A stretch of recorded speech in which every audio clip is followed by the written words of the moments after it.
Sore hari ini saya berada di Kabupaten Sidrap di Provinsi Sulawesi Selatan.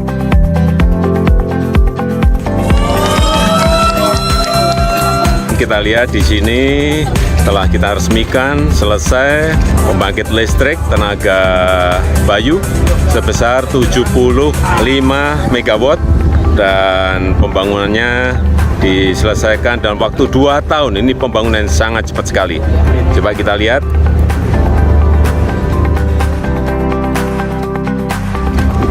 Banyak kincir angin di sini dan yang saya senang tiang-tiang yang dipakai untuk turbin ini adalah buatan dalam negeri, yaitu buatan dari Banten. Dan kita harapkan ke depan seluruh komponen yang ada bisa dibuat di dalam negeri. Ini beliau yang membangun, Pak Erwin. Selamat sore, Pak Erwin. Iya, selamat sore. Iya, mudah-mudahan semuanya lancar, Pak. Kami akan membangun terus untuk negara, Pak, untuk kepentingan negara. Terima kasih, Pak. Terima kasih, Pak Erwin. Terima kasih. Pak Dirut PLN. Terima kasih Pak Presiden diresmikan. Mudah-mudahan kita berlanjut dengan proyek-proyek berikutnya di Bayu ini, Pak. Terima kasih, Pak. Pak Bupati Sidrap. Ya, terima kasih Pak Presiden. Ini kebanggaan buat masyarakat Sidrap, Pak. Terima kasih atas peresmian ini, Pak. Inilah pembangkit listrik tenaga Bayu yang dibangun di Kabupaten Sidrap. Sebentar lagi juga akan selesai di Kabupaten Jeneponto, nanti ke Tanah Laut, kemudian ada lagi nanti di Sukabumi dan di kabupaten-kabupaten yang lainnya.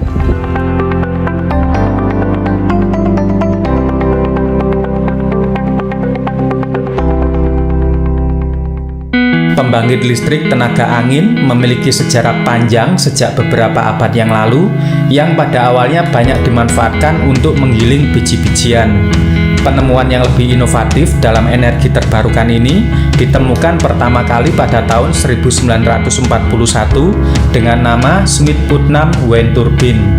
Indonesia termasuk negara yang mengadopsi teknologi wind turbine atau disebut dengan PLTB, pembangkit listrik tenaga Bayu, dan sudah membangun beberapa PLTB semenjak tahun 2018. Salah satunya yang terbesar adalah PLTB Sidrap di Sulawesi Selatan. PLTB Sidrap merupakan PLTB pertama di Indonesia yang diresmikan oleh Presiden Joko Widodo pada tanggal 2 Juli 2018 lalu. PLTB Sidrap memiliki 30 turbin angin dengan masing-masing kapasitas 2,5 MW, menjadikan total keseluruhannya 75 MW. PLTB ini telah memasok persediaan listrik ke sebanyak 80.000 rumah pelanggan di daerah Sulawesi Selatan. Selain PLTB Sidrap, Indonesia juga memiliki PLTB Tolo yang resmi beroperasi pada tahun 2019 di provinsi yang sama. Selain Sulawesi Selatan, beberapa provinsi lainnya seperti Papua, Maluku, Kalimantan juga memiliki potensi untuk mengembangkan PLTB. Indonesia sendiri diproyeksi dapat menghasilkan energi listrik dari PLTB sebesar 60.547 MW. Saat ini banyak negara-negara di dunia yang mulai meninggalkan bahan bakar fosil untuk menghasilkan energi listrik dengan energi terbarukan. Salah satu energi terbarukan yang jumlahnya melimpah adalah angin.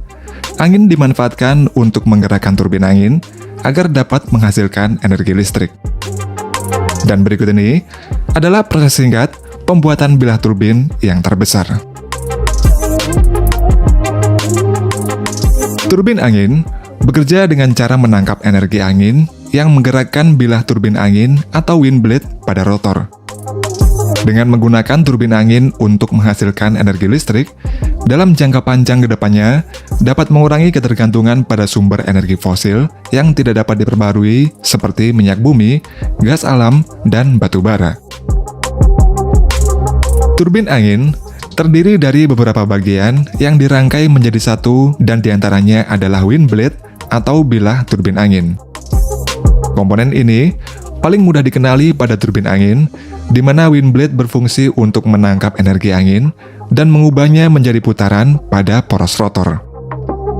Ukuran dan berat turbin angin juga sangat bervariasi, tergantung pada tipe dan kapasitasnya, seperti turbin angin skala kecil dengan daya 100 watt hingga 20 kW, tinggi towernya 6 meter hingga 30 meter dengan berat 50 kg hingga 1000 kg.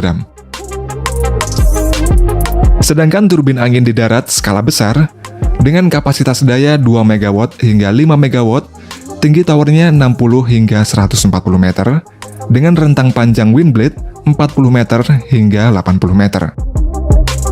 Kemudian untuk turbin angin offshore atau di laut dengan daya 3 MW hingga 15 MW, tinggi tower 80 meter hingga 220 meter, dengan panjang wind blade 70 meter hingga 120 meter, dan memiliki berat 500 ton hingga 1.500 ton.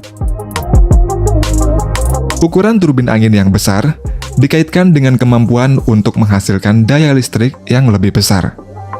Semakin besar ukuran turbin angin, maka semakin besar juga ukuran wind blade yang digunakan, sehingga turbin angin mampu menangkap energi angin dengan efektif. Selain itu, turbin angin yang lebih besar biasanya memiliki tower yang lebih tinggi, sehingga mampu menangkap angin yang lebih kuat dan lebih konsisten.